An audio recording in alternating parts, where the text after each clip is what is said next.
Atenção, esse vídeo contém spoilers do drama Porque Esta é a Minha Primeira Vida, dos 6 primeiros episódios. Olá, seriadores, bem-vindos de volta para mais um vídeo. Eu sou a Jussara, esse é o canal Vida de Seriatriz, e no vídeo de hoje eu vim conversar com vocês a respeito dos 6 primeiros episódios do drama Porque Esta é a Minha Primeira Vida, que você encontra disponível para assistir na Netflix. Como eu avisei no início do vídeo, esse é um vídeo com spoilers, porque eu preciso falar com vocês desse drama dando spoilers. Se você gosta de clichê, tanto quanto eu amo clichê, eu acho que eu já falei isso aqui pra vocês algumas vezes, você vai se deliciar com esse drama, e eu não sei nem como eu posso te explicar o quão maravilhoso é essa história. Presta atenção, a nossa protagonista, ela está na casa dos 30 anos de idade, e por incrível que pareça, não é uma protagonista que já tem a vida profissional dela resolvida, ok? Ela é gente como a gente. Ela se formou numa faculdade que é super bem prestigiada, é uma faculdade que todo mundo valoriza muito, ela é super inteligente, e ela trabalha como roteirista de novela, só que ela não é de fato uma roteirista, ela é assistente da roteirista. Ela escreve super bem,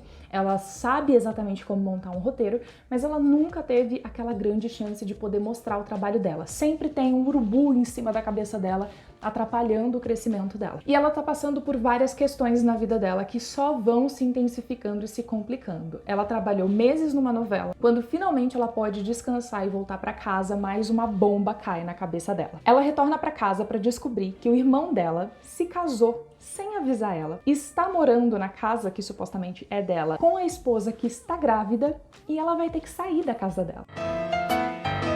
홍삼씨 몇 개를 써야 저런 데 살 수 있을까? E ela não tem onde cair morta, ela não tem um quarto, ela não tem uma casa, ela não tem lugar nenhum. E todo o dinheiro que ela vinha ganhando, ela sempre estava pagando as contas da casa, comprando coisa pra casa, ou seja, a casa é mais dela do que dele. Mas como ele é o homem da família, né, o filho, ele é que fica com tudo e ela que se lasque pra poder encontrar um lugar pra morar. E ela já não tem um relacionamento super legal com o pai dela, enfim, então ela vê que realmente não vai ter saída, ela vai ter que encontrar um lugar pra morar. Só que ela tem um orçamento baixíssimo. É o equivalente... Vamos supor, se eu tivesse 300 reais nas mãos e precisasse alugar um lugar pra morar. Tipo, morando em São Paulo. Praticamente impossível. E ela começa na busca pra poder encontrar um lugar pra morar. Todo lugar que ela vai conhecer é um lixão, assim, tipo, pelo preço que ela pode pagar. E ela começa meio que a entrar em desespero e tal. Até que surge uma oportunidade que ela fala, mano, isso aqui caiu do céu. Isso aqui é a melhor oportunidade que eu posso ter na minha vida. É dividir o apartamento com uma pessoa. E essa pessoa tem basicamente 3 exigências. A primeira exigência é pagar o valor cobrado de 300 reais, 300 wons, 300 dólares, na moeda deles lá, obviamente. Eu tô usando da nossa pra vocês poderem entender a história. E ela fala,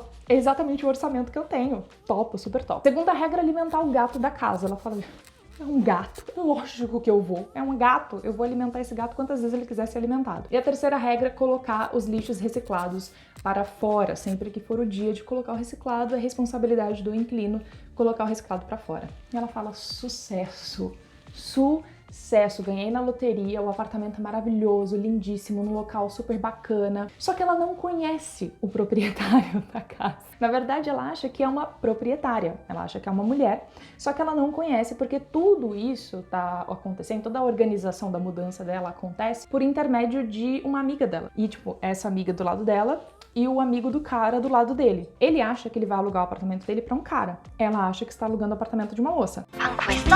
아직 타운하우스? 바로 입주해줬으면 좋겠다. 나 지금 당장 입주할 수 있어. E os dois não se encontram durante o primeiro episódio inteiro. Lembra do clichê que eu falei pra vocês? Eles não se encontram. Eles ficam conversando através de post-it. E ela faz tudo que o cara pediu e ele fica tipo, meu, melhor pessoa que você já arrumou pra morar na minha casa. Esse cara, ele é incrível, ele faz tudo que eu pedi. Porque o dono do apartamento, o proprietário, ele já tá cansado. Ele tá procurando uma pessoa pra alugar o apartamento. Só que sempre que ele aluga, ele tem uma dor de cabeça ou outra porque a pessoa que aluga não faz o que foi combinado no contrato, atrasa pagamento de aluguel, toda aquela história. E ele é um cara bem metódico, bem regrado. E ele coloca na cabeça dele que o apartamento que ele comprou é financiado. Então ele colocou que ele quer pagar o financiamento desse apartamento dentro de um período. Só que para isso ele precisa fazer uma grana extra, que é por isso que ele aluga o quarto dele. Só que ele é todo cheio de regras, cheio de não me toque. Ele fala que ele nunca vai casar, porque ele não acredita em relacionamento. Relacionamento é um trem caro demais. Ele não tem dinheiro para ter um relacionamento. Então ele não vai ter, a vida dele vai ser ele, o gato, o apartamento. Ele vai morrer naquele apartamento, acabou, e é isso. 난 야근 못해. 고양이 밥 줘요. E aí, durante o primeiro episódio, a gente tem os dois vivendo na mesma casa. Só que, obviamente, eles não se encontram, só que dá tudo certo. Ele fica super feliz com ela morando lá e ela fica super feliz com o apartamento. Os dois estão amando a situação sem saber o que está acontecendo. Só que lembra que eu falei no começo desse vídeo que essa série, esse drama aqui, ele é o clichê do clichê do clichê? Calma, que ainda tem mais clichê e é só dos melhores, aquele clichê gostoso. O que acontece? Os dois se encontram fora do apartamento, eles acabam se conhecendo fora do apartamento. Eles são fãs do mesmo time de futebol, tipo, vibram juntos e tudo mais. E ele acaba achando ela uma pessoa interessante e tal, só que, de novo, ele não se relaciona. E ela tava super empolgada, falando de um cara que ela está afim, aquela história toda, e logo em seguida ela vê que o cara que ela está afim durante 3 anos está em um relacionamento. E ela fala: que palhaçada é essa? Porque esse cara, por quem ela foi apaixonada por 3 anos, também, tipo, demonstrou interesse por ela durante todos esses anos, mas nunca fez um movimento final pra namorar com ela, enfim. Ela nunca sequer deu o primeiro beijo dela, porque ela sempre associou na cabeça dela que o primeiro beijo vinha com um relacionamento e esse relacionamento seria casamento. Então, pra ela tinha toda essa responsabilidade em cima do primeiro beijo. E aí ela fica super decepcionada e ela começa a desabafar com esse cara e esse cara acaba falando pra ela, tipo, ela fala: eu já tenho 30 anos, eu não tô bem sucedida financeiramente, minha vida tá uma merda, eu não tenho nem onde ficar direito. E esse cara olha pra ela e fala: olha, conceito de tempo é uma coisa do ser humano, porque a gente tem essa parte do cérebro que é desenvolvida e a gente se preocupa com isso. Gatos não se preocupam com isso, eles vivem o mesmo dia todos os dias até morrer e pra eles tá tudo bem, eles não ficam com tédio, eles não ficam chateados nem nada, porque eles não têm essa meta de vida: eu preciso fazer isso até tal ano, tá. Uma coisa que você precisa entender é que esse drama, ele vai falar muito com você se você tem uma vida normal. Se você, eu digo assim, normal não, mas se você não é bem sucedido financeiramente, por exemplo, vai falar com você. Essa protagonista, ela passou por diversas coisas que eu passei na minha vida, tipo, na minha vida morando em São Paulo, tentando a minha sorte, dando minha cara a tapa. Então eu olhava e falava: cara, viado, olha o que essa mina tá passando, eu já passei por isso. É muito fácil de você se identificar, sabe? E você acaba concordando com ele quando ele diz que ele não tem dinheiro pra casar, porque de fato, casamento é uma instituição praticamente. Casamento é um negócio que você precisa ser bem estruturado financeiramente, porque senão a chance de dar ruim é muito grande. Então, tipo, os dois, beleza, vão conversando e ela olha aquela situação. Ele fala assim pra ela: a gente nunca mais vai se ver. Então por isso que eu tô, né, tendo essa intimidade, porque normalmente ele não é assim. E ela fala: é verdade, né, menina? A gente nunca mais vai se ver. O ônibus dela chega, ela faz o que? Ela beija ele. Eu não falei pra vocês, gente, que é o clichê do clichê do clichê? Ai, e calma, o clichê ainda não acabou. Ela volta para o apartamento, legal, ela tá se achando, né, afrontosa, beijei um cara que eu nem conheço, eu sou muito afrontosa. Aí, eventualmente, os dois descobrem que eles estão vivendo juntos, né? Inicialmente, ela fala: eu vou achar um outro lugar pra morar, e ela começa a ficar depressiva, porque um lugar pra morar que nem ela achou, pagando aquele valor, ela não vai encontrar. Então ela começa a ficar super chateada e tal. E aí ele olha pra ela e fala: olha, você é a melhor inquilina que eu já tive. Não posso negar isso, a sua pontuação é altíssima. Ele dá pontuação pras pessoas que moram com ele. A sua pontuação é altíssima, você fez tudo que eu pedi e tal. Se você... O que você sente por mim? Ela fala: nada. Ele fala: mas aquele beijo significou alguma coisa? Não. Então vamos continuar morando junto. Não tem chance de você se apaixonar por mim, certo? Ela fala: não. Ele fala: então tá bom. Então a gente vai continuar morando juntos. Sucesso. Só que outras coisas acabam acontecendo, que ela eventualmente vai precisar sair do apartamento, tal. E aí chega uma hora na vida dela que é o estopim, que ela se vê na rua, depois de ter sido assediada, ela quase foi violentada, e ela olha aquela situação e ela fala: cara, eu ralei tanto a minha vida inteira pra nessa idade eu ainda tá vivendo essa situação de pijama na rua, eu vou voltar pra casa dos meus pais. E antes disso acontecer, antes dela decidir ir embora, ele pergunta pra ela se... clichê! Ele pergunta pra ela se ela quer casar com ele.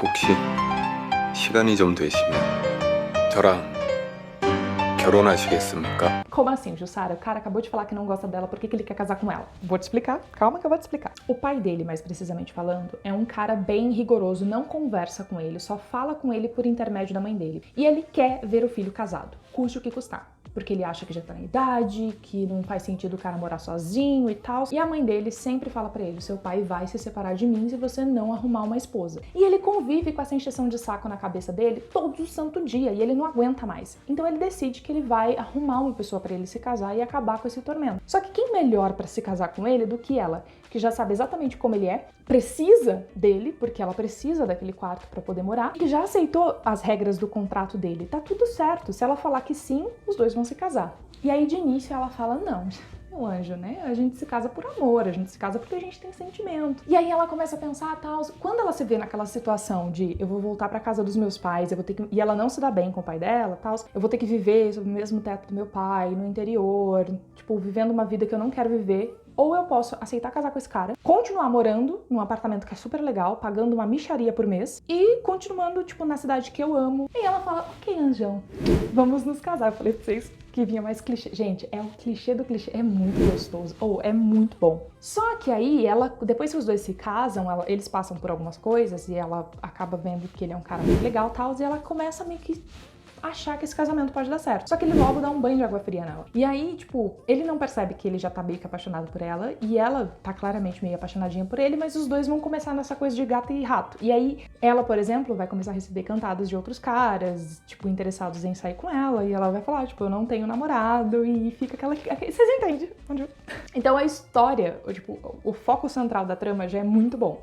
E a gente tem duas outras histórias em paralelo que eu gosto muito, que são as duas amigas dela. Ela tem uma amiga que é super bem sucedida financeiramente falando, ela tem um trabalho estável, ela tem a própria casa, ela tem o próprio carro. Ela não tem relacionamentos, mas ela não quer ter relacionamentos, ela quer essa coisa meio de ser livre e tal, porque ela tá focada na carreira dela. O problema é que, como mulher, ela é super segura, ela não tem problema nenhum com relação a ser uma mulher, uma grande gostosa, inclusive. Só que o problema é que no ambiente de trabalho, ela tá sempre dizendo sim pro chefe dela. Tipo, o chefe dela, ela liga, sei lá, 2 horas da manhã, ela sai correndo e vai atender o chefe dela. Os colegas de trabalho tratam ela com machismo imenso e ela tá sempre...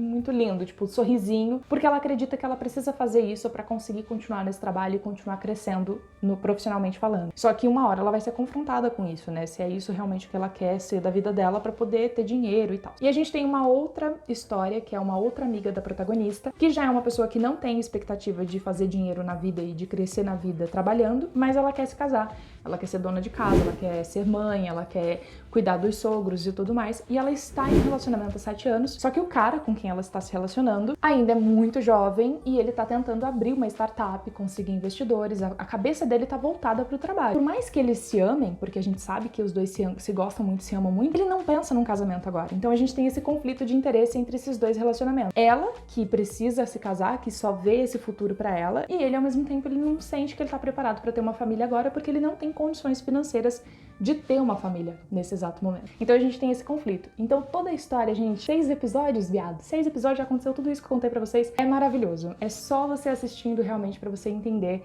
Então, assim, se você gostou dessa história e quer compartilhar com alguém pra poder assistir junto com você, compartilha esse vídeo. Só lembra de avisar que tem spoiler desses 6 primeiros episódios. E se você quiser continuar assistindo comigo, você vai lá no Netflix, assiste esses episódios. Eu vou assistir mais uns 5 agora, vamos ver como que a história vai. E aí, dependendo, eu trago outro vídeo pra gente ir conversando, porque eu tô assim... muito feliz. Os atores protagonistas são incríveis, eu tô completamente apaixonada. Ele é um lindo e ela é uma maravilhosa. E o gato... temos um gato na história e ganha muito fácil quando tem um gato. Espero que vocês tenham gostado, então, dessa dica. Deixa seu joinha, se inscreva e a gente se vê no próximo vídeo. Tchau!